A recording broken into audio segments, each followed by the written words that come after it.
কোথায় যাচ্ছেন আপনি? থানা। কি আছে খাতে? খাবার কি আছে? আলু ভাজা, হ্যাঁ, আর ডাল আর আলু সেদ্ধ। কে খাবে? আসামি খাবে। কি আসামি ওটা? বেশি আসামি। হ্যাঁ, চোর নাকি? চোরই মানে কি এটা কি আবদার আলু ভাজা খাবে? হ্যাঁ। কি বলে? আবার রাত্রিও দিতে হবে। কি বলে চোর? কি বলে? বলে কি যে আলু ভাজা নালে খাবো না। আচ্ছা, এখন স্যার বললো যে যাও নিয়ে আসো মাকে। 3 বেলায় কি আলু ভাজা দিতে হয়? 3 বারে দিতে হবে। আর না হলে? না হলে খাবে না, না খেয়ে থাকবো। এটা কি চোরের আবদার? হ্যাঁ, চোরের আবদার। আপনি কি হোটেল আছে আপনার? হ্যাঁ। কি নাম আপনার? উন্নতি রায়। আরে আলু ভাজা ছাড়া ভাত খাবে না। কে? ওই একটা আসামি আছে। কি আসামিটা? কি আসামি? কি আসামি তা বলতে পারবো না। তার মাথা কবল টবল ফাটা। তাই যে সময় ওকে খাবার দেবো তখন ওর আলু ভাজা দিয়ে খাবে না।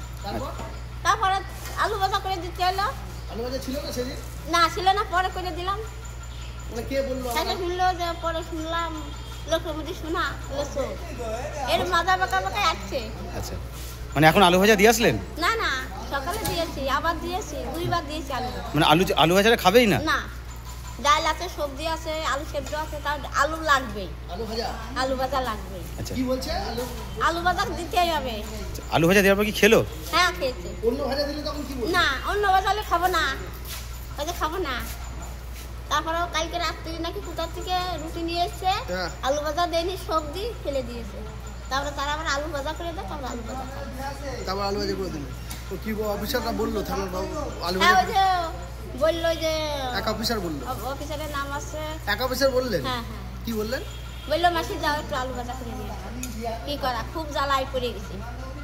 মানে চোর ধরে ওর জ্বালায় পড়ে গেছে? জ্বালায় পড়ে গেছে। মানে আলু ভাজা ছাড়া আছে?